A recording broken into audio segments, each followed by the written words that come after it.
नमस्कार दर्शकों, स्वागत है आपका आपके पसंदीदा कार्यक्रम नमस्कार एमपी में। और जैसा कि आपको पता है कि इस कार्यक्रम के माध्यम से हम आपको समसामयिक विषयों की जानकारी प्रदान करते हैं, साथ ही साथ ले जाते हैं सैर पर और देते हैं फिटनेस के मंत्र भी।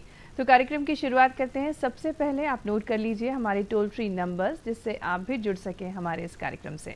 हमारे नंबर्स हैं 0755266009 और दूसरा नंबर है 180023300340। तो आज के कार्यक्रम की शुरुआत करते हैं। सबसे पहले आपको बता दें कि आज की बात में हम क्या खास विषय लेकर आए हैं। सबसे पहले हम बात करेंगे विज्ञान एवं प्रौद्योगिकी CSIR एम्प्री की क्या भूमिका है, और इसके लिए हमारे साथ हैं प्रोफेसर डॉक्टर अवनीश कुमार श्रीवास्तव जी, जो कि डायरेक्टर एम्प्री हैं। साथ ही साथ आज विश्व फिजियोथेरेपी दिवस भी है। आपको मिलाएंगे फिजियोथेरेपिस्ट से भी और मिलवाएंगे डाइटिशियन से भी, जो कि आपको जानकारी प्रदान करेंगी पोषण आहार के बारे में। दर्शकों, आज की तिथि बहुत ही महत्वपूर्ण है, तो आइए नजर डालते हैं आज की तिथि पर। आज की तिथि विक्रम संवत 2080 भाद्रपद कृष्ण पक्ष नवमी है और 8 सितंबर 2023 तिथि है और दिन है शुक्रवार। इतिहास बहुत महत्वपूर्ण है हमारे जीवन में, क्योंकि कुछ ना कुछ खास घटित होता है हर दिन इतिहास में। नजर डालते हैं क्या कुछ खास है इतिहास में।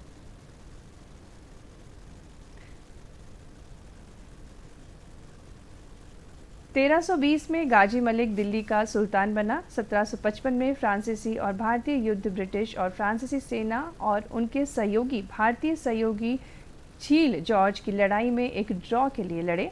1966 में संयुक्त राष्ट्र के शिक्षा और सांस्कृतिक विभाग यूनेस्को ने पहली बार विश्व साक्षरता दिवस मनाया। 2012 में पाकिस्तान और भारत पारस्परिक रूप से दूसरे देश की यात्रा के लिए आवश्यक वीजा आवश्यकताओं को राहत देने के लिए सहमत हुए। ये तो कुछ खास बातें हैं इतिहास से जुड़ी हुई। दर्शकों, विचार भी बहुत महत्वपूर्ण है, क्योंकि एक विचार हमारा जीवन बदल देता है। आइए नजर डालते हैं विचार पर। आज रास्ता बना लिया है तो कल मंजिल भी मिल जाएगी। हौसलों से भरी यह कोशिश एक दिन ज़रूर रंग लाएगी। बहुत ही अच्छा विचार है, और वाकई में जब रास्ता बन जाता है तो मंजिल बहुत ही आसान हो जाती है। दर्शकों, अब हम आज की बात में सबसे पहले चर्चा करेंगे विज्ञान एवं प्रौद्योगिकी CSIR एम्प्री की भूमिका के बारे में। और हमारे बीच हैं विश्व के उम्दा वैज्ञानिकों में से एक वैज्ञानिक प्रोफेसर डॉक्टर अवनीश कुमार श्रीवास्तव जी, जो कि डायरेक्टर हैं CSIR एम्प्री से। बहुत बहुत स्वागत है सर आपका हमारे आज के कार्यक्रम में। सर, आपसे जानना चाहेंगे कि आप एक IITian हैं, और IITian होने के नाते शिक्षा को किस रूप में आप देखते हैं? शिक्षा का क्या महत्व है, विज्ञान का क्या महत्व है?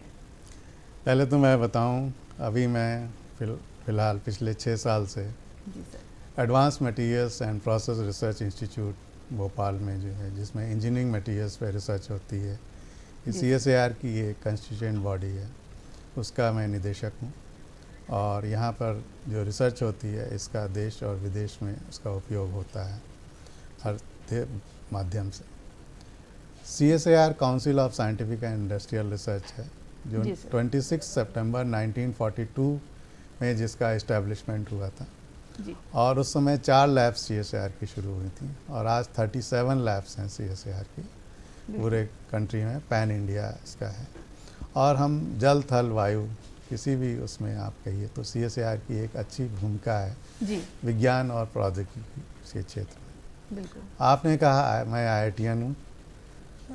मैंने रुड़की और कानपुर से शिक्षा ली है, जी सर। ग्रेजुएशन, पोस्ट ग्रेजुएशन, और मैंने PhD Indian institute of science Bangalore से करी है मेटलर्जी में जी। तो मैंने शिक्षा को बहुत नज़दीक से देखा है। बिल्कुल। और बहुत अच्छे शिक्षकों से मैंने शिक्षा भी प्राप्त करी है। शिक्षा जो है एक समाज को अच्छा जो बना सकती है वो शिक्षा है। बिल्कुल। और फिर शिक्षा की अगली कड़ी है विज्ञान, और उसकी अगली कड़ी है प्रौद्योगिकी जी। विज्ञान में जो है हम फंडामेंटल रिसर्च करते हैं, उससे हम जानने की कोशिश करते हैं कि ये क्यों हो रहा है। बिल्कुल। विज्ञान से जो अप्लाइड रिसर्च है वो टेक्नोलॉजी में ट्रांसफ़र होती है जी। तो हम इनोवेटिव टेक्नोलॉजीज़ डेवलप करते हैं। और इनोवेटिव टेक्नोलॉजीज़ में जो हैं वो टेक्नोलॉजीज़ दो तरह की होती हैं। एक होती है इंपोर्ट सब्स्टिट्यूट, कि जो हम टेक्नोलॉजीज़ बाहर से ला रहे हैं या जिनको यूज़ कर रहे हैं जो बाहर से हैं, उसको हम देश में कैसे विकसित करें। जी। दूसरी टेक्नोलॉजीज़ होती हैं export quality technology. Import substitute भी एक्सपोर्ट हो सकता है, पर export quality technologies really innovative technologies होती हैं कि हम बाहर भेज सकें उसको। बिल्कुल। तो वो लेवल होता है। फिर मुझे याद आया आपका क्वेश्चन कि आप IITians हैं। मैंने CSIR बोला कि 4 लैब्स से आज 37 लैब्स। बिल्कुल। IITs भी 5 IITs शुरू हुए, 1950s में शुरू हुए, 60s में शुरू हुए। 5 IITs से आज 23 IITs हैं बिल्कुल इंडिया में। उन्हीं दिनों एम्स भी शुरू हुए थे। जी। एक एम्स दिल्ली में हुआ था और उससे आज 19 एम्स हैं और आगे ऑल इंडिया एम्स, आप all India institute of medical sciences की बात। तो ये शिक्षा को हर डायरेक्शन में कैसे आगे बढ़ाया जाए, ये हमारी सरकार का, जो प्रेजेंट सरकार गवर्नमेंट है और जो पिछली गवर्नमेंट्स हैं, सभी का अथक प्रयास रहा है कि शिक्षा को और फिर शिक्षा की जो अगली कड़ी है विज्ञान और प्रौद्योगिकी को कैसे आगे बढ़ाया जाए, उसमें बहुत प्रयास किया है सरकार ने। और जो अच्छे स्टूडेंट्स आते हैं उनका इसमें बड़ा कंट्रीब्यूशन है। बिल्कुल। और इसी से आप देखिए कि आज दिनों दिन हम आगे बढ़ते जा रहे हैं और इतना आगे बढ़ गए कि हम विश्व में पहली बार चंद्रमा के साउथ पोल पे पहुंच गए। बिल्कुल बिल्कुल सर, बहुत अच्छी बात आपने की। बिल्कुल विज्ञान के कारण, शोध के कारण हम चंद्रमा तक पहुंच चुके हैं और CSIR का भी बहुत बड़ी भूमिका रही है। सर CSIR का और एम्प्री एक ओवरव्यू, विजन और मिशन जो संकल्पना है उसके बारे में भी जानना चाहेंगे सर। CSIR एम्प्री को अगर देखा जाए तो 1981 में इसकी स्थापना हुई। जी सर। रीजनल रिसर्च लैब के नाम से, और दिल्ली में ये शुरू हुआ और 1983 या 84 में किसी समय भोपाल में शिफ्ट हुई इसकी शाखा। और उस समय 15 वैज्ञानिकों से हमने शुरू किया इसको, और ज़्यादातर इसमें मेटलर्जी और मटेरियल्स के वैज्ञानिक थे, क्योंकि शुरू से रीजनल रिसर्च लैब का भी ध्येय यही था कि हम मटेरियल्स पे काम करें, मेटलर्जी पे काम करें। क्योंकि मटेरियल्स जो है बहुत इम्पॉर्टेंट आस्पेक्ट है। किसी भी चीज़ को आप बनाते हैं, आपका ये मग है, किस क्वालिटी का बनाना है, आपको मटेरियल अच्छा चाहिए। मोबाइल की चिप बनानी है, मटेरियल चाहिए। नैनो टेक्नोलॉजी है, फ्यूचर मटेरियल्स हैं। तो 15 वैज्ञानिकों से शुरू करके आज हम जो है एक बड़ा इंस्टीट्यूशन बन चुका है, और इसमें जो है हमारे 50 से ज़्यादा वैज्ञानिक हैं जो दिन रात काम कर रहे हैं।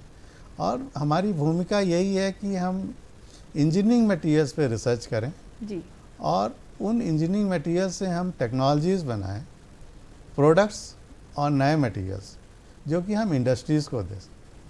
अगर आप हमें कहें कि आपने नए मटेरियल्स क्या बनाए हैं, तो हम उस पर भी चर्चा आगे कर सकते हैं। बिल्कुल सर, बिल्कुल। सर CSIR एम्प्री ने भारत का एक अनोखा और अपने आप का पहला center for advance radiation shielding and geopolymeric materials स्थापित किया है। इस केंद्र का उद्देश्य क्या है सर? ये हमारा उद्देश्य इसका है, center for advance radiation shielding materials and geopolymeric materials का उद्देश्य ये है, इसमें कई एस्पेक्ट हैं जी सर। एक तो ये है कि हम ऐसे मटेरियल्स बनाएं जो रिप्लेसमेंट हो एग्जिस्टिंग मटेरियल्स। बिल्कुल। पहला है cement free materials, cement free concrete, कि जैसे हम सीमेंट बनाते हैं तो इसमें कार्बन डाइऑक्साइड बहुत निकलती है जी सर। जितना हम 1 टन सीमेंट बना रहे हैं तो 1 टन कार्बन डाइऑक्साइड निकलती है। और भी फैक्टर्स हैं जी सर, जो कि जिनका कि हम रिप्लेसमेंट कर सकते हैं। हमने जो सीमेंट फ्री कंक्रीट मटेरियल बनाया है, ये इसका उद्देश्य ये है कि हम सीमेंट को अगर हम रिप्लेस कर सकें तो उससे 2 चीज़ें होंगी। एक तो कार्बन डाइऑक्साइड का एमिशन कम होगा जी सर। दूसरा ये है कि हम इसमें वेस्ट टू वेल्थ का, फ्लाई ऐश जो है थर्मल पावर प्लांट से निकलती है, और थर्मल पावर प्लांट से millions of tons fly ash निकलती है जी सर। उस फ्लाई ऐश को हम यूज़ करके सीमेंट फ्री मटेरियल बनाते हैं जियोपॉलीमेरिक रूट से जी सर। तो एक तो उद्देश्य ये है कि उसमें हम सेमी पायलट प्लांट तक बनाते हैं, जिससे कि इंडस्ट्रीज आके इसको आगे बढ़ावा दें। तो अभी हमारा नेशनल हाईवे जो मिनिस्ट्री ऑफ रोड ट्रांसपोर्ट है, उससे बातचीत चल रही है जी सर। हम इसका डिमॉन्स्ट्रेशन करेंगे। एम्स भोपाल में हमने डिमॉन्स्ट्रेशन कर रखा है। दूसरा ये है कि रेड मड, अगर आपने सुना हो, रेड मड जो है ये एल्यूमिना इंडस्ट्रीज़ का प्रोडक्ट है। बॉक्साइट ओर से जब आप एल्यूमिना निकालते हैं बायर्स प्रोसेस से, तो रेड मड निकलती है। अगर आप 1 मिलियन टन एल्यूमिना निकाल रहे हैं बॉक्साइट ओर से, तो करीब 1.2-1.4 मिलियन टन रेड मड निकलती है। जी सर। जो कि वेस्ट है, क्योंकि उसमें अल्कलिनिटी बहुत ज़्यादा होती है। उसको हमने यूज़ करके रेड मड से हमने रेडिएशन शील्डिंग मटेरियल्स बना रहे हैं। जी sir. X ray radiation shielding materials जी सर पे हमने काफ़ी काम किया। हमने ये टेक्नोलॉजी भी ट्रांसफ़र करी, और एक्सरे शील्डिंग मटेरियल्स जो हैं ये हेल्थ सेक्टर के लिए बहुत ज़रूरी हैं। बिल्कुल। जितने भी हॉस्पिटल्स हैं जहां आप X ray room, CT scan room, cath lab, जहां आप लेड लाइनिंग लगाते हैं, उसकी जगह आप ये रेडिएशन शील्डिंग टाइल्स लगा सकते हैं। हमने ये टेक्नोलॉजी ट्रांसफ़र करी, और सबसे पहला इंस्टॉलेशन हमने इंडियन नेवी में किया इसका, और कुछ प्राइवेट हॉस्पिटल्स में किया। तो ये रिप्लेसमेंट है। अब लेड जो है जी, लेड एक तो कार्सिनोजेनिक है, हेल्थ के लिए ठीक नहीं है। बिल्कुल। दूसरा हैवी डेंसिटी है जी। हैवी डेंसिटी होने की वजह से ये ओवर पीरियड टाइम ये नीचे आने लगता है जी। तो हमें उसको रिप्लेस करना होगा, जो कि हमारी जो रेडिएशन शील्डिंग टाइल्स हैं सिरेमिक टाइल्स हैं। इनको एक बार आपने लगा दिया तो आपको पता है सिरेमिक मटेरियल्स जो हैं बहुत स्टेबल होते हैं। बिल्कुल। तो और ये इको फ्रेंडली है, वेस्ट टू वेल्थ है, सर्कुलर इकोनॉमी को हम कंट्रीब्यूट कर रहे हैं, है ना। ये उससे सस्ता भी है जी, और मेक इन इंडिया है। बिल्कुल। लेड जो है हम बाहर से मंगवाते हैं जी। तो ये इसका उद्देश्य है। फिर हम gamma ray shielding materials, neutron shielding materials, उस पर भी काम कर रहे हैं। बहुत जल्दी हम उसमें तरक्की करेंगे, और वही इस सेंटर का उद्देश्य है। बिल्कुल। और उस समय माननीय doctor Harshvardhan ji minister science and technology थे। आज की डेट में डॉक्टर जितेंद्र सिंह जी हैं, उन्होंने आके इसका उद्घाटन किया था इस सेंटर का। बिल्कुल सर, बहुत अच्छे से सर आपने बताया कि CSIR का क्या उद्देश्य है, और जन जन के जीवन को सरल बनाने के लिए CSIR कार्यरत है। हमारे प्रधानमंत्री जी श्री नरेंद्र मोदी जी का जो सपना है, जो वो कहते हैं हमेशा कि इनोवेटिव आइडियाज़ के साथ वेस्ट टू वेल्थ की ओर आगे बढ़ना है, उसी के बारे में सर ने हमको बताया। सर ये भी जानना चाहेंगे, विज्ञान से जन जन को जोड़ने के लिए CSIR किस प्रकार से प्रयासरत है? विज्ञान से जन जन को जोड़ने के लिए CSIR, जैसा कि मैंने बताया कि CSIR हर सब फील्ड में काम कर रहा है। Agriculture, bio, engineering, chemical, physical, aerospace, oceanography, सभी क्षेत्र में काम कर रहा है। तो जहाँ भी विज्ञान की ज़रूरत होती है जी, CSIR उसमें कंट्रीब्यूट करता है। इवन इंडेलिबल इंक जो आप इलेक्शन में लगाते हैं जी सर, वो भी CSIR की देन है। स्वराज ट्रैक्टर CSIR की देन है। सहेली जो मेडिसिन है वो CSIR की देन है। अमूल प्रोडक्ट जो है उसका पहला जो है वो CSIR की देन है। और जो ऑफ लेट जो डिस्कवरीज हुई हैं अभी रिसर्च में, इवन हमारे जो वैक्सीनेशन में कुछ मॉलिक्यूल्स, वो CSIR की देन है। तो और अरमा मिशन आपने सुना होगा, जो कि हमारे जम्मू कश्मीर में तो काफ़ी आगे बढ़ गया, तो वो CSIR की देन है। तो जन जन तक हम पहुंच रहे हैं। इवन हमारी एक लैब है बेंगलोर में, नेशनल एरोस्पेस लेबोरेटरी, उसने इवन चंद्रयान से जो रिलेटेड टेस्ट थे जी, काफ़ी टेस्ट हमने किए, CSIR ने किए उससे रिलेटेड जी सर। तो CSIR का हर क्षेत्र में, डिफेंस है, एटॉमिक एनर्जी है, स्पेस है, हर जगह एग्रीकल्चर है, बायो है, हर जगह हम कंट्रीब्यूट करते हैं। अब हम आते हैं एम्प्री भोपाल पे जी सर। एम्प्री भोपाल पे एक तो हमने आपको रेडिएशन शील्डिंग टाइल्स की उपलब्धि बताई जी, कि हमने फंडामेंटल रिसर्च करी, अप्लाइड रिसर्च करी, टेक्नोलॉजी डेवलप करी, और मार्केट में प्रोडक्ट है। दूसरा बैम्बू कंपोजिट। बैम्बू जो है इसकी 136 वेराइटीज़ हैं। हमने रिसर्च करके ये पता किया कि 6 to 8 वेराइटीज़ इसकी ऐसी हैं जिससे कि हम कंपोजिट बना सकते हैं। वो पार्टिकल बोर्ड, प्लाईवुड और टीक वुड। टीक वुड का रिप्लेसमेंट है। एक टीक वुड का ट्री जो है वो 30-40 साल में ग्रो होता है। बिल्कुल। बैम्बू जो है 3-4 साल में ग्रो होता है जी। और सरकार ने इसको घास घोषित कर रखा है, तो आप इसको कभी भी काट सकते हैं। उससे हमने कंपोजिट बनाया जो कि टीक वुड का रिप्लेसमेंट है। ये टेक्नोलॉजी भी हमने ट्रांसफ़र करी और मार्केट में है, लोग इसको यूज़ कर रहे हैं। दूसरा एक जो हम अचीवमेंट आपको बताना चाहेंगे, जो कि बच्चों को भी स्कूल में पता है कि हम नेशनल साइंस डे मनाते हैं। जी सर। 28 फरवरी को। जी सर। 28 फरवरी को क्यों मनाते हैं? चूँकि सर सीवी रमन ने 28 फरवरी को 1928 में स्कैटरिंग ऑफ लाइट पे एक नई डिस्कवरी करी थी। वो जब कभी फॉरेन ट्रेवल कर रहे थे, मेरिडियन सी के ऊपर से निकले, तो उन्होंने कुछ अलग तरह की जो लाइट देखी, कलर ऑफ सी देखा, तो उस पर उन्होंने खोज किया और उससे फिर उन्होंने स्पेक्ट्रोस्कोपी, जिसको कि बाद में रमन स्पेक्ट्रोस्कोपी बोला गया, उस पर रिसर्च करके उन्होंने जी सर एक नया कॉन्सेप्ट दिया, जिससे कि 1930 में उनको नोबेल प्राइज़ मिला।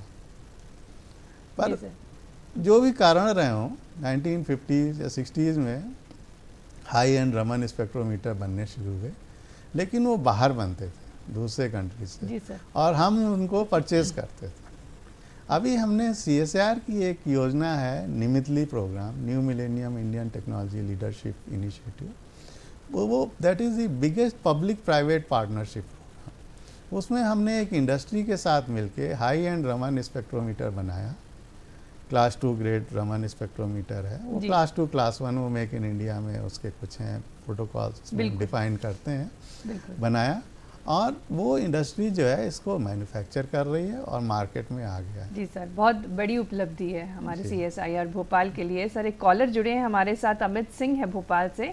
अमित सिंह, आपका स्वागत है हमारे कार्यक्रम में, आप अपना प्रश्न पूछ सकते हैं। जी सर, नमस्कार जी। मैं अमित सिंह बोल रहा हूँ। मैं ये जानना चाहता हूँ CSIR और CSIR एंट्री हम आम जनता के लिए क्या कर रहे हैं? उसी पर चर्चा कर रहे थे सर। हाँ, हम जी सर। चर्चा उसी पे कर रहे हैं। अमित जी, आपका बहुत बहुत स्वागत।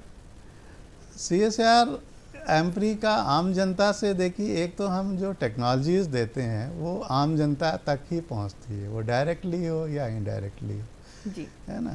तो उस तरह से हम टेक्नोलॉजी के, जैसे कि radiation shielding tiles health sector में यूज़ हो रही हैं, बैम्बू कंपोजिट है, टीक वुड का रिप्लेसमेंट है, हाई एंड रमन स्पेक्ट्रोमीटर है, वो जितनी भी रिसर्च लैब्स हैं उनके लिए इम्पॉर्टेंट हो, चाहे एग्रीकल्चर हो, फार्मा हो, इंजीनियरिंग मटीरियल्स हो, मेडिसिन हो, उसके लिए है। उसके अलावा हमारे जो कुछ और प्रोग्राम हैं, जैसे हम ह्यूमन रिसोर्स डेवलपमेंट करते हैं, जिसमें हमारे M.Tech leading to PhD program है, फिजिकल साइंसेज में, केमिकल साइंसेज में, इंजीनियरिंग साइंसेज में हम PhD डिग्री अवार्ड करते हैं, डुअल डिग्री प्रोग्राम है, जिज्ञासा प्रोग्राम है स्कूल के बच्चों के लिए। तो ये जिज्ञासा प्रोग्राम ऐसा है, फिर ये सरकार का प्रोग्राम है जी sir, ministry of science and technology and ministry of education के बीच में, जी सर, जिसमें CSIR ने ये रिस्पॉन्सिबिलिटी ली कि हम, हमारे जो वैज्ञानिक हैं, ये बच्चों में विज्ञान के लिए जो रुचि है उसको कैसे बढ़ाई जाए। बिल्कुल। तो ये हमने शुरू किया। और सर बच्चे कैसे जुड़ सकते हैं? बच्चे कैसे जुड़ सकते हैं, तो इसमें हमने क्या किया कि ऑनलाइन और ऑफलाइन प्रोग्राम दोनों बच्चों के लिए किया। तो एम्प्री भोपाल को रिस्पॉन्सिबिलिटी मिली मध्य प्रदेश की और छत्तीसगढ़ की, जी सर, क्योंकि मध्य प्रदेश और छत्तीसगढ़ में CSIR की ये अकेली लैब है। और नवोदय स्कूल्स भी इसमें जुड़े, तो हमें उड़ीसा भी हमें रिस्पॉन्सिबिलिटी मिली। तो हमने पिछले 5 साल में हम 1 लाख से ज़्यादा बच्चों से हम जुड़ चुके हैं। जी सर। वो ऑफलाइन आते हैं, लैब में आते हैं, हमारे साथ रुकते हैं, कभी कभी 1 दिन, 2 दिन, 3 दिन, 4 दिन, और वो एक्सपेरिमेंट्स देखते हैं। साइंटिस्ट लोग उनको उनके लेवल पे जाके लेक्चर देते हैं कि इस काम का क्या उपयोग है, जी सर, ना। तो इससे हम बच्चों से जुड़े और बच्चों में काफ़ी उत्साह आता है। बिल्कुल। तो ये 1 लाख बच्चे, अब आप सोचिए उनके साथ जो टीचर्स आते हैं वो भी जुड़े, बिल्कुल। और बच्चे तो बच्चे हैं, 12th से नीचे के हैं। जी सर। तो जब घर में जाते हैं, का बच्चा ये ट्रेनिंग ले सकता है जिज्ञासा के अंदर? ये नॉर्मली 8th क्लास से 12th क्लास तक के बच्चे आते हैं। स्कूल के माध्यम से वो अप्लाई कर सकता है? स्कूल के माध्यम से आते हैं जी। और अगर कोई डायरेक्टली भी आना चाहता है तो उसका स्वागत है, बिल्कुल, और हम कहीं ना कहीं उसको भी इनवाइट कर लेते हैं। बिल्कुल। बहुत ही महत्वपूर्ण प्रयास है, जिससे हमारे तो आने वाले कल की जो पीढ़ी इसमें है। ये देखिए, ये जो बच्चे जो 8th क्लास या 12th क्लास के हैं, नॉर्मली जब ये घर जाते हैं तो पेरेंट्स को भी सब बताते हैं, बिल्कुल, अपने दोस्तों को भी सब बताते हैं। तो वो 1 लाख ही नहीं है, उसका चेन रिएक्शन बहुत ज़्यादा है। बिल्कुल। मैंने तो ये भी सुना है कि इनका स्कूल में कंपटीशन होता है कि कौन आएगा एम्प्री भोपाल, और एक दो बार तो एयरपोर्ट पे उन्होंने मुझे पहचान लिया दिल्ली जी में, सर। बच्चों ने अपने सर। पेरेंट्स के साथ आया कि ये सर ये चर्चा एम्प्री जारी के डायरेक्टर रखेंगे। हैं। दिव्यांशी चौरसिया जुड़ी हैं फ़ोन पर हमारे साथ। दिव्यांशी, स्वागत है आपका हमारे कार्यक्रम में, आप अपना प्रश्न पूछ सकती हैं। मेरा आपसे यह प्रश्न है कि CSIR एंट्री के द्वारा देश के छात्रों के लिए किए गए क्या प्रयास हैं और इन प्रयासों ने छात्रों की विज्ञान में रुचि किस तरह बढ़ाई है?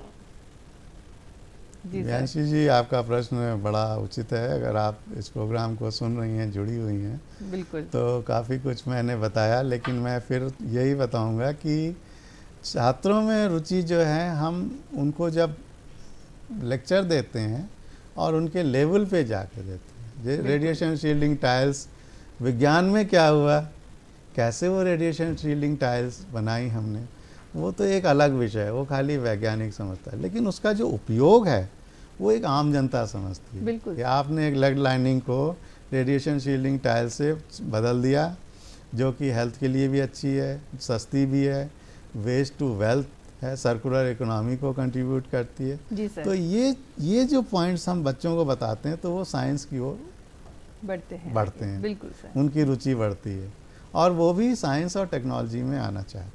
बिल्कुल सर, और बिल्कुल सही बात है। जब हम उदाहरण के साथ समझाते हैं, उनके जीवन से जोड़ते हैं विज्ञान को, तो वो ज़्यादा अच्छे से समझ रमन पाते हैं। स्पेक्ट्रोमीटर जब हम बताते हैं कि 1928 की डिस्कवरी को हमने 2022 में 94 इयर्स के बाद high end Raman spectrometer manufacture India में हो रहा, तो वो साइंस से जुड़ते हैं जी। कि रमन स्पेक्ट्रोस्कोपी तो हमारी है बिल्कुल। और हम बाहर से खरीद रहे हैं, बिल्कुल। है ना।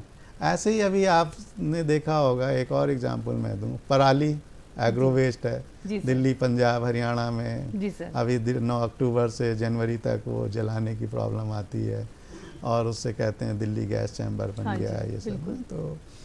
तो उस पे भी हमने शोध किया और करीब 3-4 साल जब मैं यहाँ ज्वाइन किया, चूँकि भोपाल से पहले मैं दिल्ली में था, तो मुझे वो प्रॉब्लम पता थी। जी। तो जब हमने उस पर शोध किया और हमने फिर पराली से हमने कंपोजिट बनाए और वो रिप्लेसमेंट है पार्टिकल बोर्ड के, प्लाईवुड के, और हाउसिंग स्ट्रक्चर वगैरह में उसका यूज़ हो सकता है। अभी बिल्कुल हमने सर। वो भी टेक्नोलॉजी ट्रांसफ़र करी सर, है। एक और कॉलर हमसे जुड़ी जी। हैं, अवधि तिवारी जी हैं। बहुत बहुत स्वागत है आपका। थैंक यू जी, आप अपना प्रश्न पूछ सकते हैं। जी। मेरा प्रश्न है कि विज्ञान और प्रौद्योगिकी में हमारे लिए भविष्य में क्या क्या अवसर एवं संभावनाएं उपलब्ध हैं? युवाओं के लिए क्या क्या अवसर और संभावनाएं हाँ, हैं? बिल्कुल अच्छा प्रश्न है। विज्ञान और प्रौद्योगिकी जो है, देखिए, शिक्षा, विज्ञान और प्रौद्योगिकी किसी भी देश के स्तंभ होते हैं। बिल्कुल। शिक्षा हमें शिक्षित करती है और जितना अच्छा आपकी शिक्षा होगी, उतने ही अच्छे आप इंसान होंगे और उतना ही अच्छा देश होगा। बिल्कुल सर। उसमें जब आप विज्ञान और प्रौद्योगिकी को जोड़ते हैं, तो वो जो है हमको आत्मनिर्भर बनाता है, जो हमारे प्रधानमंत्री जी का भी सपना है और हर देशवासी का सपना है। आत्मनिर्भरता की जब हम बात करते हैं, जी उसमें sir. Economy, infrastructure, demography, demand system, ये आता है। और हमारी सरकार का यही है कि हम 5 ट्रिलियन US डॉलर इकोनॉमी जो है, इसको हम टच करें बिल्कुल। या इसको क्रॉस करें, तो वो विज्ञान और प्रौद्योगिकी की ही वजह से होगा। जब हम अच्छी साइंस करेंगे और टेक्नोलॉजी, अच्छे से अच्छी टेक्नोलॉजी डेवलप करेंगे, हमारे मैन्युफैक्चरिंग सेक्टर्स के हब बनेंगे, जी सर। लोगों में स्किल डेवलप होंगी, बिल्कुल। स्टार्टअप्स आएंगे ना। तो ये सारी चीज़ें जो हैं मिलजुल के ही देश को आगे बढ़ाएंगी। तो विज्ञान और प्रौद्योगिकी का तो बहुत बिल्कुल, बड़ा विज्ञान और योगदान है। प्रौद्योगिकी का वाकई में महत्वपूर्ण रोल है एक सशक्त समाज बनाने के लिए भी। सर, आपसे ये जानना चाहेंगे, कोरोना काल में भी बहुत ही महत्वपूर्ण रोल रहा है CSIR का, उसके बारे में आप हमारे दर्शकों को बताएं। कोरोना काल में देखिए क्या है कि हम तो ये कहेंगे कि हर देशवासी का बहुत रोल रहा है बिल्कुल सर। ना, किसी ना किसी तरह, डायरेक्टली इनडायरेक्टली, हम सभी ने उस समय, हम जो यूनिटी की एक पराकाष्ठा होती है, उस समय हमने बिल्कुल देखी जी। कोरोना काल में। साइंस टेक्नोलॉजी को लेते हुए CSIR का कंट्रीब्यूशन बहुत था। हमारे उस समय के जो डायरेक्टर जनरल CSIR थे, उन्होंने 5 स्तंभ बनाए कि हम 5 तरह से कैसे कंट्रीब्यूट कर सकते हैं, नई मेडिसिन ढूंढें, बिल्कुल, सप्लाई चेन बनाएं और हॉस्पिटल असिस्टेंट डिवाइसेस बनाएं। तो हमने सैनिटाइज़र बनाए, मास्क बनाए, इंडस्ट्री को दिए। मास्क का तो काफ़ी सेल हुआ और हमने उस समय कुछ डिसइंफेक्टेंट बॉक्सेस बनाए जी, और लोगों में जागरूकता फैलाई कि इसमें हम कैसे आगे बढ़ सकते हैं। और कई विचार उस समय ऐसे आए जो कि आगे भी काम आएंगे। जी सर, हम अभी बायो सेंसर्स पे काम कर रहे हैं, वुंड ड्रेसिंग पे काम कर रहे हैं, एम्प्री में ही नए मटेरियल्स को यूज़ करके। तो ये सारी चीज़ें हमने कोरोना काल में करी और हमने बहुत से लेक्चर्स ऑर्गेनाइज किए, बच्चों को भी अवगत कराया कि क्या करना चाहिए, क्या नहीं करना चाहिए। जी, ये सारी चीज़ें करी और हमारा जो बीच बीच में जो हमें जो सरकार से जो सिग्नल्स मिलते थे, गाइडलाइंस मिलती थी, चूँकि हमारी CSIR सोसाइटी के प्रेसिडेंट माननीय प्रधानमंत्री जी हैं श्री नरेंद्र मोदी जी और डॉक्टर जितेंद्र सिंह जी जो हमारे वाइस प्रेसिडेंट हैं, और डॉक्टर N कलई सलवी इस समय डायरेक्टर जनरल हैं। कोरोना काल में डॉक्टर शेखर मांडे जी थे।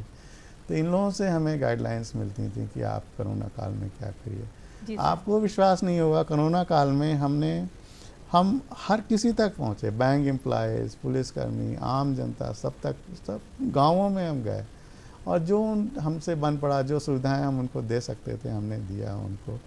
और हमारा जो इंस्टीट्यूट था एम्प्री भोपाल, हमारा office days Monday to Friday हैं, लेकिन कोरोना काल में हम मंडे टू सैटरडे हमारा इंस्टीट्यूट हमेशा खुला रहा, पूरे कोरोना काल में खुला रहा।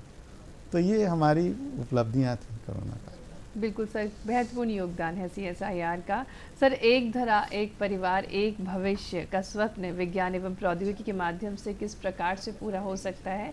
हम सौभाग्यशाली हैं कि इस वर्ष G20 की मेजबानी भी हम कर रहे हैं और जिसका नारा भी यही है, वासुदेव कुटुंबकम। इसके बारे में संक्षिप्त में हमारे दर्शकों को बताएं।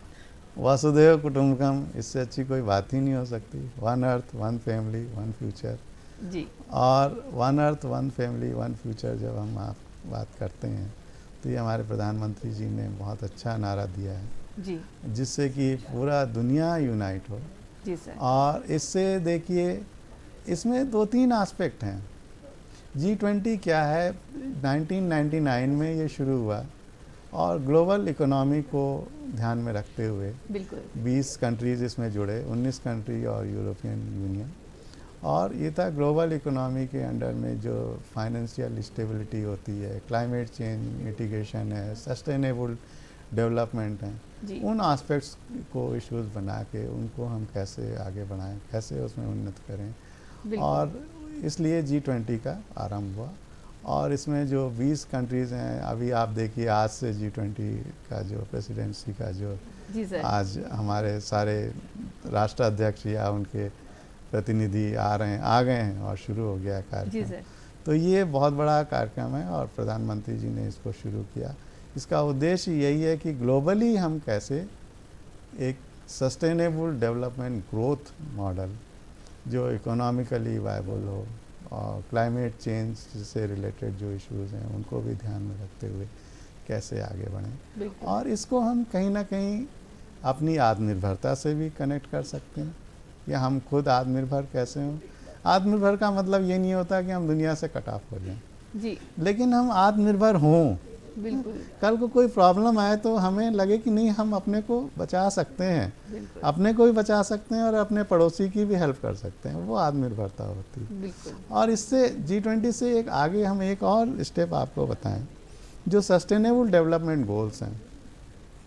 यूनाइटेड नेशंस ने जो कहा है कि हम 2030 तक इसको कंप्लाई कर लेंगे जी, जिसमें कि no poverty, zero hunger, good quality health, all educated persons and gender equality, इस तरह से 17 जो हैं, इसको भी हमने अडॉप्ट किया है। बिल्कुल। तो आत्मनिर्भरता, सस्टेनेबल डेवलपमेंट गोल्स और G20 को करना, इससे लगता है कहीं ना कहीं हम जो हाईएस्ट लेवल जो ग्लोबल पोजीशनिंग की अपनी बात करते हैं, बिल्कुल। उसकी ओर हम आगे बढ़ रहे हैं। बिल्कुल, बहुत ही अच्छी बात कही सर आपने कि विश्व गुरु बनने की कगार पर है भारत, पुनः फिर से विश्व गुरु बनेगा। वासुदेव कुटुंबकम का बेहद अनूठा नारा भी है G20 का। बहुत बहुत धन्यवाद सर, आपने बहुत ही महत्वपूर्ण जानकारी CSIR एम्प्री के बारे में दी। हमारे साथ डॉक्टर अवनीश कुमार श्रीवास्तव सर थे, जिन्होंने हमें संपूर्ण जानकारी विज्ञान और प्रौद्योगिकी के बारे में दी। आइए चलते हैं पर्यटन में और देखते हैं क्या कुछ खास है।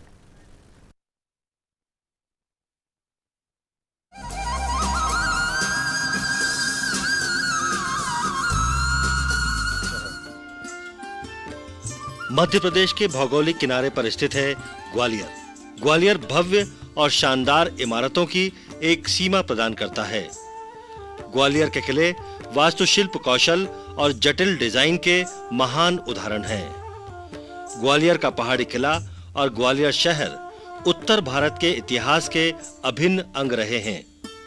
ग्वालियर किला बलुआ पत्थर की ठोस दीवारों से घिरा लगभग 3 वर्ग किलोमीटर में फैला हुआ है। ग्वालियर किले में 3 मंदिरों, 6 महलों और कई पानी के टैंक सहित कई ऐतिहासिक महत्व के स्थान हैं। ये लगभग अजेय संरचना और शायद भारत में सबसे सुरक्षित किला था। ये भी भारत में किले के बीच पर्ल के रूप में जाना जाता है। समय के एक बिंदु पर ग्वालियर का किला उत्तर और मध्य भारत के सबसे अजेय किले के रूप में माना गया था। ग्वालियर में पहाड़ी किला चोटीदार आकार में एक एकांत दक्षिण पूर्व, दक्षिण और दक्षिण पश्चिम में अन्य तुलनीय पहाड़ियों से घिरे एक पहाड़ी पर बनाया गया है। ये भारत में सबसे बड़े किलों में से एक है। कहा जाता है कि यह किला 8वीं सदी में बनाया गया था। पहाड़ी की चोटी पर स्थित शक्तिशाली ग्वालियर किले से पूरा शहर दिखाई देता है। किले की दीवारें खड़ी ढलान पर रास्ता देती हैं। यह किला कई बार कई लड़ाइयों के लिए एक गवाह रहा है। किले के एक घुमावदार मार्ग है जो लगता है पहाड़ी है और पहाड़ी में नक्काशीदार जैन तीर्थंकरों की मूर्तियों द्वारा किले के ऊपर पहुंचा जा सकता है। इसकी दीवारों के भीतर इस गढ़ में मध्ययुगीन वास्तुकला के खजाने कई चमत्कार महलों, मंदिरों और अन्य संरचनाओं के रूप में दिखाई देते हैं। किले के सबसे प्रख्यात महलों में है आश्चर्यजनक अलंकृत मान मंदिर महल, जिसे मानसिंह पैलेस भी कहा जाता है। ग्वालियर के किले ने इतिहास में कई उतार चढ़ाव देखे हैं। लगभग 500 साल के दौरान ग्वालियर का किला एक शासक से दूसरे शासक के पास चला गया। इसके केंद्र में एक बगीचा है जिसमें महाराज जयाजी राव सिंधिया की एक विशाल मूर्ति संगमरमर के चबूतरे पर बनी हुई है। यह छतरी इटालियन शैली में निर्मित है। महाराज बाड़ा की चारों दिशाओं में शॉपिंग सेंटर स्थित हैं। General post office, state bank of India के विशाल भवन, टाउन हॉल और विक्टोरिया बाजार और महाराज बाड़ा परिसर में सुंदर प्रतिष्ठानों की विशेष सुविधा देखने लायक है।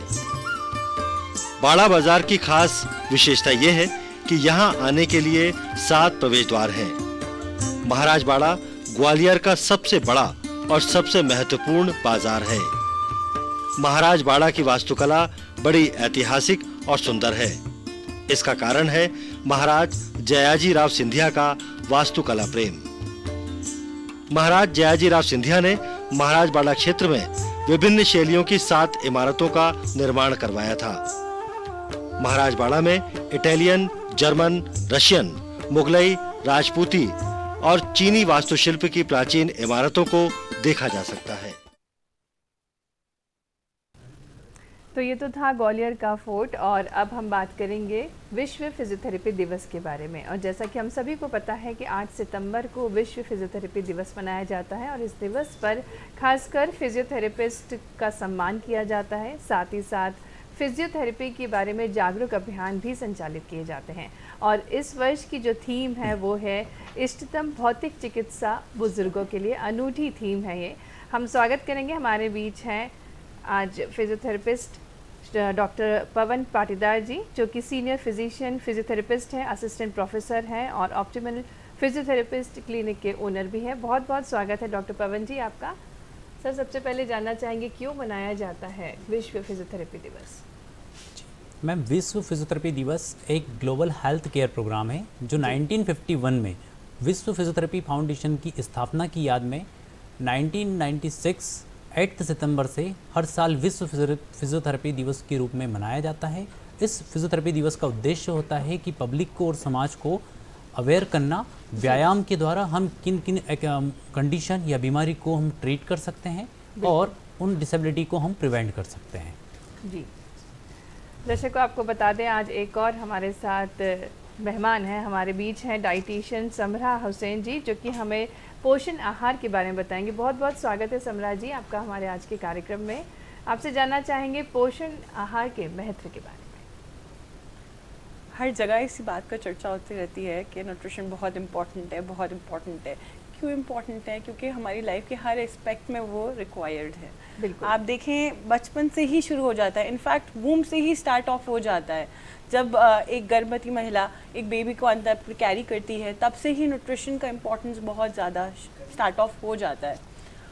अगर वहाँ पे उसका प्रॉपर डेवलपमेंट नहीं है, मदर का न्यूट्रिशन सही नहीं है, तो वो प्रॉपर ग्रोथ उसकी वहाँ पे नहीं होती है। Once the baby is born, उसके बाद अगर न्यूट्रिशन सही नहीं है तो वो जो 6 मंथ्स का प्लान होता है, जो उसमें उनका सिर्फ कम्प्लीटली वो ब्रेस्ट फीड पे रहते हैं मदर के, अगर वो प्रॉपरली नहीं हो पाए, क्योंकि अगर मदर का न्यूट्रिशन सही नहीं है तो बेबी को प्रॉपर जो न्यूट्रिएंट्स होते हैं वो नहीं मिल पाते हैं। वंस वो चीज़ नहीं हो पाती तो फिर आप उसको 6 मंथ्स के बाद बाकी चीज़ों पे धीरे धीरे करके सप्लीमेंटेशन की तरफ लेके जाते हैं। धीरे धीरे जो उनका ग्रोथ पीरियड है वो प्रॉपर नहीं हो पाता, बाकी प्रॉपर डेवलपमेंट नहीं होता, ब्रेन ग्रोथ नहीं हो पाता। इसलिए इनिशियल डेज से ही लेके लाइफ के हर एस्पेक्ट के लिए न्यूट्रिशन इतना इम्पॉर्टेंट है कि आप उसकी ग्रोथ के साथ साथ आपको बाकी फिजिकल एक्टिविटी उसके साथ इंक्लूडेड है। आपका स्ट्रेस मैनेजमेंट आजकल बहुत ज़्यादा इंपॉर्टेंट हो गया है। तो जब तक अगर आपका न्यूट्रिशन ठीक नहीं है आप बाकी किसी एस्पेक्ट पे वर्क ऑन नहीं कर सकते। बिल्कुल बिल्कुल सम्राट जी, उम्र के हर पड़ाव में जो पोषण है वो बहुत महत्वपूर्ण रहता है। और आज हम जो चर्चा कर रहे हैं विश्व फिजियोथेरेपी दिवस के बारे में, हमारे बीच डॉक्टर पवन जी हैं। डॉक्टर पवन जी, आपसे जानना चाहेंगे चिकित्सा जगत में फिजियोथेरेपी का क्या महत्व है? इसके पहले मैं आपको बताना चाहूँगा, फिजियोथेरेपी एक ऐसी पद्धति होती है जिसमें एक्सरसाइज थेरेपी, बायोइलेक्ट्रिकल मॉडलिटीज़ एवं बायोमैकेनिकल मॉडलिटी के द्वारा हम मरीजों का ट्रीटमेंट करते हैं। इस पद्धति के अंदर बहुत गहराई है। जैसा आपने पूछा कि आपका जो प्रश्न है जी, उसके अनुसार मैं बताना चाहूँगा कि चिकित्सा जगत में विश्व फिजियोथेरेपी का बड़ा महत्व होता है। जी। फिजियोथेरेपी एक ऐसी पद्धति होती है जिसके अंदर बिना दवाई और बिना सर्जरी के हम बायोइलेक्ट्रिकल मॉडलिटीज़ एवं बायोमैकेनिकल मॉडलिटीज़ से मरीजों का ट्रीटमेंट करते हैं। इसमें जैसे मस्कुलोस्केलेटल प्रॉब्लम्स, न्यूरोलॉजिकल कंडीशन, ये तो बहुत समय से चलता ही आ रहा है। इसके अलावा भी आज के समय में इसका क्रिटिकल केयर में बहुत ही उपयोगी साबित हुई है फिजियोथेरेपी। जी। जैसे कि कार्डियोथोरेसिक सर्जरी या पल्मोनरी कंडीशन जो रहती है, इनमें डे 1 से फिजियोथेरेपी या डे 2 से फिजियोथेरेपी पोस्ट ऑपरेटिव कंडीशन में स्टार्ट हो जाती है, जिससे मरीजों के अंदर उनके फेफड़ों में जो बलगम्स होता है उसको क्लियर करने के लिए कुछ टेक्निक्स चेस्ट फिजियोथेरेपी की हम लोग अप्लाई करते हैं। उससे पेशेंट जल्दी रिकवर होकर हॉस्पिटल स्टे टाइम उनका कम होता है। बिल्कुल सर, बहुत अच्छे से आपने बताया। और ख़ासकर जैसा कि एक आम जनता सोचती है कि बुज़ुर्ग होते हैं उन्हीं को फिजियोथेरेपी की आवश्यकता पड़ती है, इसके बारे में आप क्या कहेंगे? मैम, जो बुज़ुर्ग होते हैं समय के अनुसार जैसे जैसे उम्र बढ़ती है तो उनको कुछ डिसीज़ भी डेवलप होना स्टार्ट हो जाती है। जैसे कि डिजेनरेटिव डिसीज़ एक एज के बाद होने लगती है बहुत सारे मरीजों में, chronic fatigue syndrome, Parkinson disease. तो इन डिसीज़ के चलते जो ओल्ड एज के पेशेंट होते हैं, बुजुर्ग होते हैं, उनमें क्या होता है कि जो functional activities of daily living होती है, जो डेली रूटीन में काम करते हैं, वो भी उनके अफेक्ट होने लगते हैं। बिल्कुल। तो फिजियोथेरेपी के द्वारा by the strengthening exercise, flexibility exercise, उन डेली एक्टिविटीज़ ऑफ लिविंग की जो फंक्शनल मूवमेंट होते हैं उनको हम जल्दी ही ला सकते हैं, दोबारा ट्रीट कर सकते हैं फिजियोथेरेपी की एक्सरसाइज के द्वारा, और जिससे पेशेंट अपनी एक्टिविटीज़ ऑफ डेली लिविंग बेहतर तरीके से कर सके। बिल्कुल। और जैसा कि इस वर्ष की थीम भी है बुजुर्गों के लिए। हाँ मैम, हमारा पर्पस और इस वर्ष की जो थीम है बुजुर्गों के लिए फिजियोथेरेपी, इष्टतम फिजियोथेरेपी फॉर बुजुर्ग। तो इसका उद्देश्य यही है कि अभी भी हमारे देश में बहुत सारे पब्लिक समाज फिजियोथेरेपी से अवेयर नहीं है बिल्कुल। तो उन्हें हम जागरूक करने के लिए यही थीम हमने बनाई है और इसका उद्देश्य यही है कि जो डिजेनरेटिव डिसीज़ है और अनक्योरेबल डिसीज़ है, तो इसका अर्थ यह नहीं कि वो घर बैठ जाए और वो ठीक नहीं हो सकते। बिल्कुल। फिजियोथेरेपी पद्धति के द्वारा हम उनकी फंक्शनल एक्टिविटीज़ और उनके दर्द को आसानी से कम कर सकते हैं। जैसा मैंने आपको बताया शुरुआत में कि फिजियोथेरेपी के अंदर बायो इलेक्ट्रिकल मॉडलिटीज़ का हम उपयोग करते हैं। उसमें low frequency current, high frequency current और मीडियम फ्रिक्वेंसी करंट होते हैं। कुछ करंट का उपयोग हम करते हैं न्यूरोमस्कुलर स्टिमुलेशन के लिए, तो कुछ करंट जैसे हाई फ्रिक्वेंसी करंट होते हैं उसमें लेज़र, अल्ट्रासाउंड, इनका टिश्यूज़ की हीलिंग के लिए उपयोग किया जाता है और बहुत बेहतर रिजल्ट देखा गया अभी तक। बिल्कुल। बहुत अच्छी बातें बताई सर आपने फिजियोथेरेपी से जुड़ी हुई कि किस प्रकार से ट्रीटमेंट किया जाता है और बुज़ुर्गों के लिए क्यों महत्वपूर्ण है। हमारे साथ डाइटिशियन समरा जी हैं। समरा जी, आपसे जानना चाहेंगे कि घर में किस प्रकार से पोषित आहार ले सकता है एक आम व्यक्ति? बहुत सिंपल है, कॉम्प्लिकेटेड नहीं है जितना सुनने में लगता है। बिल्कुल। बस आपको लाइफस्टाइल एक तो अपनी थोड़ी सी मॉड्यूलेट करनी पड़ेगी, उसके साथ साथ न्यूट्रिशन, हमारी इंडियन थाली जो है वो कम्प्लीटली सक्षम है इस चीज़ में। आपकी जो थाली होती है उसमें हर चीज़ का प्रोपोर्शनेट रहता है जी। आपके कार्ब्स भी उसमें ऑप्टिमम अमाउंट में रहते हैं, आपके प्रोटीन्स भी रहते हैं, आपकी वेजिटेबल्स भी रहती हैं जिससे आपको मल्टीविटामिन्स और फाइबर की जो चीज़ें हैं वो आपको मिल जाती हैं। बिल्कुल। वो उनको इंक्लूड करने के लिए हमारे पास बस चीज़ें हमको उनको थोड़ा थोड़ा मॉडिफाई करना होता है। डाइट में किस तरह से उसको ऐड करें वो इम्पॉर्टेंट है। कभी आप प्रोटीन्स को दाल के माध्यम से ऐड ऑन कर सकते हैं, कभी डेयरी प्रोडक्ट्स के माध्यम से ऐड ऑन कर सकते हैं। अगर नॉन वेज लेते हैं तो फ़िश, चिकन, मटन वगैरह बहुत अच्छे ऑप्शंस हैं।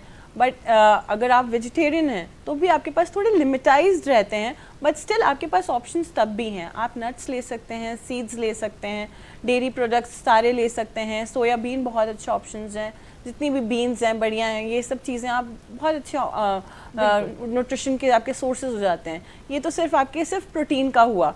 इसके साथ साथ कार्ब्स में भी जितना भी हमारा अनाज है, जैसे कि हमारे रोटी, मतलब ये आपका आटा हुआ, बाजरा हुआ, आजकल तो वैसे भी मिलेट ऑफ द ईयर है, बिल्कुल, जो है वो मोटा अनाज के लिए ज़्यादा मोटिवेटेड है, तो उसको हम इंक्लूड कर सकते हैं हमारी डाइट में।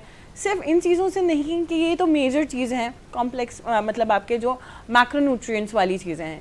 आप हमारे जितने भी मैक्रो के साथ माइक्रोन्यूट्रिएंट्स वो भी बहुत इंपॉर्टेंट होते हैं। तो उसमें क्या है, आप जितना भी अपनी डाइट में फाइबर ऐड करें वो बहुत इंपॉर्टेंट होता है। और फाइबर और जितना भी विटामिन एंड मिनरल्स है वो आपको फ्रूट्स और वेजिटेबल्स से मिलता है, तो वो इंक्लूड करना बहुत इंपॉर्टेंट है। आप जितना हो सके अपनी डाइट में रॉ फूड ऐड करें, जैसे कि आपने सैलड्स ऐड कर लिए, स्प्राउट्स ऐड ऑन कर लिए, तो ये भी बहुत अच्छे से आपको न्यूट्रिशन प्रोवाइड करता है। बिसाइड्स दैट कुछ चीज़ें ऐसी हैं जो हम सब के लिए बहुत इजीली अफोर्डेबल और एक्सेसिबल है, बिकॉज ये ईयर जो हम लोग सेलिब्रेट कर रहे हैं वो उसकी अफोर्डेबिलिटी एंड एक्सेसिबिलिटी पे है मेजरली।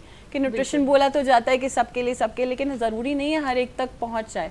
लेकिन कुछ ऐसी चीज़ें जैसे सनलाइट हुआ, ये बहुत अच्छा and major source of vitamin D है। बिल्कुल, जब तक आपकी बॉडी में वो नहीं होगा तो आपकी बॉडी में कैल्शियम भी प्रोड्यूस नहीं हो पाएगा, क्योंकि आप वो करते हो और फिर कैल्शियम एब्जॉर्ब होता है एक्चुअली विटामिन डी से, तो वो उसका प्रीकर्सर टाइप होता है।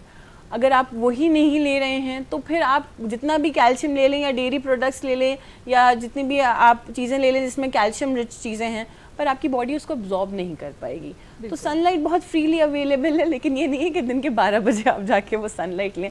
कुछ पर्टिकुलर टाइमिंग्स होते हैं उस टाइम पे, जैसे अर्ली मॉर्निंग किया, लेट इवनिंग की, उस टाइम की आप सन रेज लें तो आपकी बॉडी में विटामिन डी का प्रोडक्शन बहुत अच्छा होगा।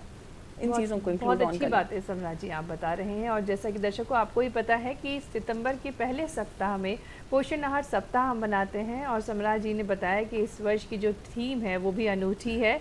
पोषक तत्वों से भरपूर पावर हाउस हमारे स्वास्थ्य और जीवन शक्ति को महत्वपूर्ण रूप से बढ़ावा दे सकते हैं। इनमें शामिल विटामिन डी हमारी इम्यूनिटी को बढ़ावा देते हैं। विटामिन डी समग्र स्वास्थ्य और लोगों के रोग प्रतिरोधक क्षमता बढ़ाने के लिए महत्वपूर्ण है।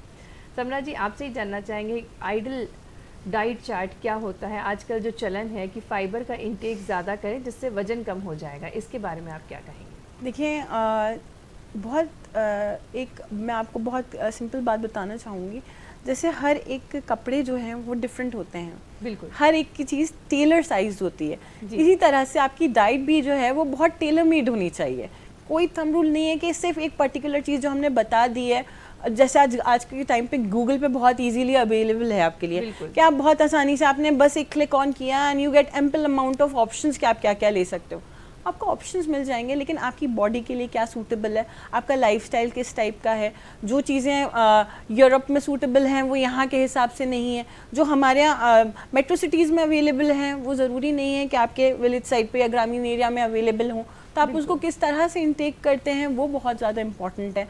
और जो आपकी लोकल सोर्सेज हैं, ज़रूरी नहीं है, जैसे मैं आपको सिंपल वर्ड्स में बोलूँ कि विटामिन सी के लिए आपके जितने भी सोर्सेज हैं, जैसे आपके ऑरेंजेस और सिट्रस फ्रूट्स जो हैं वो बहुत इंपॉर्टेंट है, आपने वो ले लिया।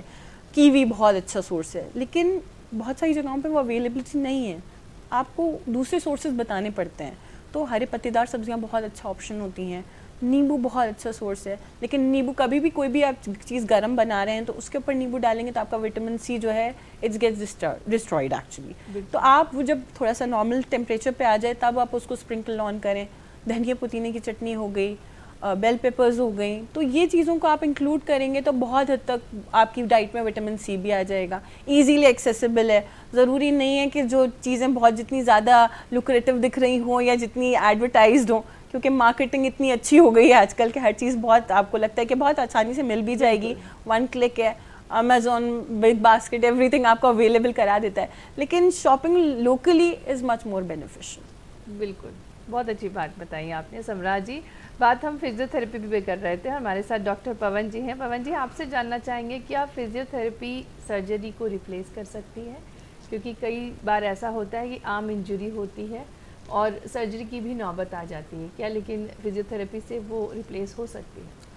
जी बिल्कुल मैम, मैं आपको बताना चाहूँगा कि फिजियोथेरेपी के द्वारा कुछ बीमारी, कुछ कंडीशन ऐसी होती है जिनको हम सर्जरी से बचाया जा सकता है जी।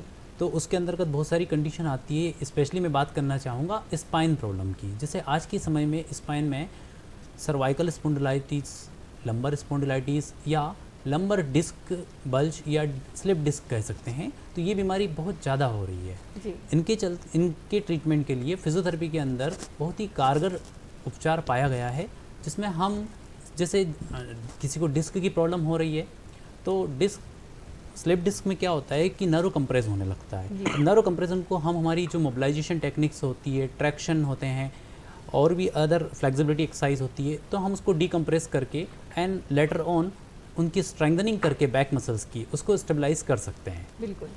और इसके साथ ही मैं आपको बताना चाहूँगा कि हर कंडीशन ऐसी नहीं होती है जिसमें हम फिजियोथेरेपी के द्वारा सर्जरी को टाल सके, लेकिन बहुत हद तक कुछ कंडीशन होती है। जिससे मैंने आपको स्पाइन का एक एग्जांपल दिया। कुछ लिगामेंट इंजरीज होती है जिसमें ग्रेड 1, ग्रेड 2 इंजरी भी को भी हम टाल सकते हैं, उसकी कुछ लिमिटेशन रहती है। और भी बहुत सारी ऐसी बीमारी रहती है जिनका फिजियोथेरेपी के अंदर बहुत अच्छा उपचार पाया जाता है, जैसे कि मस्कुलर इंजरीज हो गई, बिल्कुल, जॉइंट्स प्रॉब्लम हो गए, सबलक्सेशन हो गए, तो इनको फिजियोथेरेपी से हम बहुत अच्छे से ट्रीट कर सकते हैं।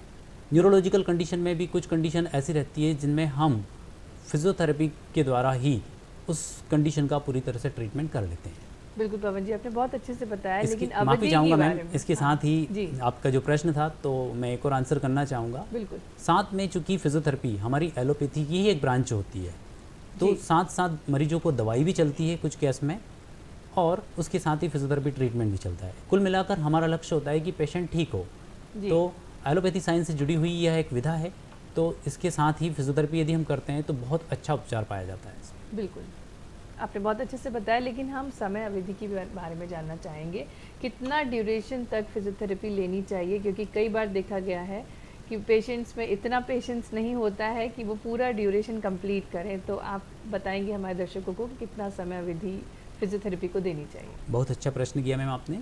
इस मंच के द्वारा हम समाज को भी जागरूक कर सकते हैं, क्योंकि ये भ्रांतियाँ होती है कि उन्होंने तो 15 दिन फिजियोथेरेपी करवाया था और ठीक हो गए थे, हमें 1 महीना क्यों लग रहा है। तो कुल मिलाकर जो कंडीशन रहती है, बीमारी रहती है, उसी पर निर्भर करता है। जैसे मरीज हमारे पास आता है तो हम सबसे पहले उनका स्क्रीनिंग करते हैं, असेसमेंट करते हैं और डायग्नोसिस कंफर्म करते हैं। उसके बाद ही फिजियोथेरेपी का ट्रीटमेंट हम प्लान करते हैं। कितने दिन का होता है वो उन्हें एक्सप्लेन करते हैं। तो फिजियोथेरेपी कितने दिन की लेना चाहिए ये निर्भर करता है मरीज की कंडीशन क्या है। जी। कुछ सॉफ्ट टिश्यूज इंजरी होती है जिनमें जल्दी ठीक हो जाते हैं मरीज। कुछ कंडीशन ऐसी रहती है, यदि मरीज हमारे पास क्रॉनिक स्टेज में आया है तो समय भी उसके अनुसार ही लगता है, फिर टाइम लगता है। डीजेनरेटिव कंडीशन में अलग समय लगता है, न्यूरोलॉजिकल कंडीशन में अलग समय लगता है। तो सब कुछ डिपेंड करता है फिजियोथेरेपी का ट्रीटमेंट जैसी कंडीशन होती है, जैसा डायग्नोस होता है मरीज का, उसकी स्थिति पर निर्भर करता है। फिजियोथेरेपी से बहुत हद तक बीमारी को हम कंट्रोल करते हैं, यानी इसे प्रिवेंटिव मेजरमेंट के लिए फिजियोथेरेपी बहुत अच्छा ट्रीटमेंट है और बहुत सारी कंडीशन में फिजियोथेरेपी से हम क्योर करते हैं।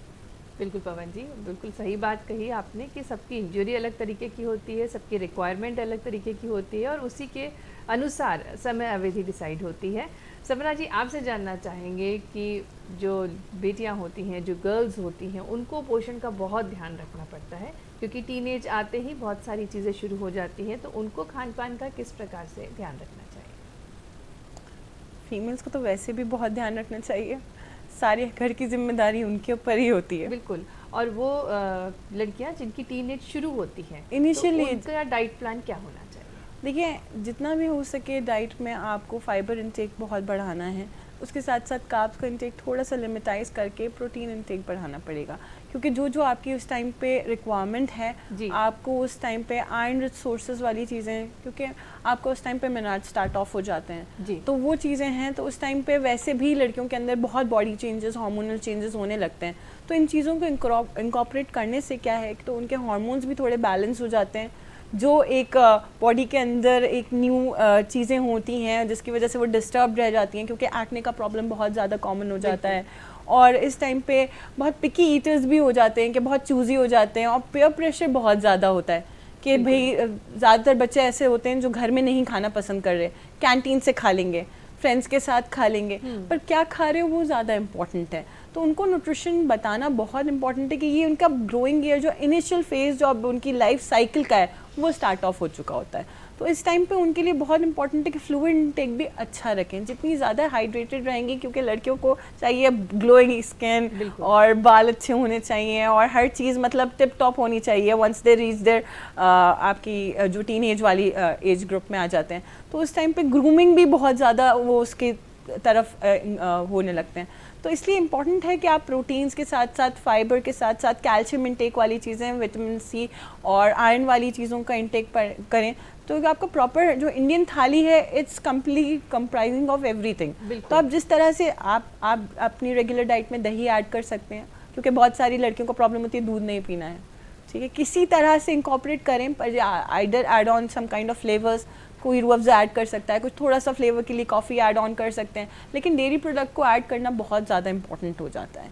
लेकिन वहाँ लिमिटाइज़ करना भी इम्पॉर्टेंट है, कितना ले रहे हैं, कितनी क्वांटिटी में ले रहे हैं, ये इंपॉर्टेंट है। मैंने बोल दिया कि लेना ज़रूरी है, दिन भर वो लेते रहें, वो ज़रूरी नहीं है ना। तो वो ऑब्वियसली अगर कोई चीज़ हमारी बॉडी के लिए अच्छी है, तो एक्सेसिव न्यूट्रिशन भी वहाँ जाके वो हैम्पर करता है, क्योंकि हार्मोनल इश्यूज़ इतने ज़्यादा हो गए आजकल, PCOS PCOD का प्रॉब्लम इतना हो गया है लड़कियों के अंदर कि इनिशियल ईयर्स में ही वो प्रॉब्लम होने लगता है, हार्मोनल इश्यूज़ बहुत ज़्यादा हो चुके हैं। तो इसलिए न्यूट्रिशन का ध्यान रखना, उसके साथ साथ फिजिकल एक्टिविटी करना बहुत इंपॉर्टेंट है। बिल्कुल सम्राट जी, बहुत अच्छी बातें बताई आपने कि खासकर गर्ल्स को, जो टीनेजर गर्ल्स हैं, उनको किस प्रकार से पोषण आहार का ध्यान रखना चाहिए। चलते चलते पवन जी, आप क्या संदेश देना चाहेंगे, खासकर जो हमारे स्टूडेंट्स हैं या फिजियोथेरेपिस्ट हैं, उनके लिए क्या संदेश है आपकी ओर से? मैम, आज विश्व फिजियोथेरेपी दिवस के उपलक्ष्य पर मैं यही, जो स्टूडेंट्स हैं जैसा आपने पूछा, तो स्टूडेंट को यही बताना चाहूँगा कि फिजियोथेरेपी एक बहुत गहराई वाली ब्रांच है, जिसमें रोज़गार के बहुत सारे अवसर होते हैं। फिजियोथेरेपी चूँकि आज के समय में एक ज़रूरत हो चुकी है, समाज के हर तीसरे घर में किसी न किसी एक मरीज को फिजियोथेरेपी की ज़रूरत होती है, क्योंकि जॉइंट से संबंधित परेशानियाँ बढ़ती जा रही है, बढ़ती life style, stressful life style, तो उसके चलते उतने ही डिसीज़ भी बढ़ते जा रहे हैं। जैसे कि जिनका लॉन्ग टाइम सिटिंग ज़्यादा रहता है, तो टैक्स नेक सिंड्रोम सबसे ज़्यादा आज के समय में बड़ी समस्या है। उसको ट्रीट करने के लिए ऐसी बहुत सारी समस्या होती है, तो उनको ट्रीटमेंट के लिए फिजियोथेरेपी का उपयोग ज़्यादा से ज़्यादा हो रहा है। तो स्टूडेंट को मैं यही संदेश देना चाहूँगा कि फिजियोथेरेपी फील्ड के अंदर आप जितनी अच्छी आपकी स्टडी रहती है, जितने अच्छे प्रैक्टिकल्स रहते हैं, उतनी अच्छे आपकी अप्लाइड रहती है। सर, बहुत बहुत धन्यवाद पवन जी, आपने बहुत अच्छी जानकारी दी, बहुत अच्छा संदेश दिया हमारे युवाओं को। बहुत बहुत धन्यवाद सम्राट जी, आपने पोषण से जुड़ी हुई बहुत ही महत्वपूर्ण जानकारी हमारे दर्शकों को दी। और इसी के साथ दर्शकों, उम्मीद करेंगे आज का अंक आपको काफ़ी पसंद आया होगा। इसी के साथ मैं आपसे लूँगी इजाज़त। नमस्कार।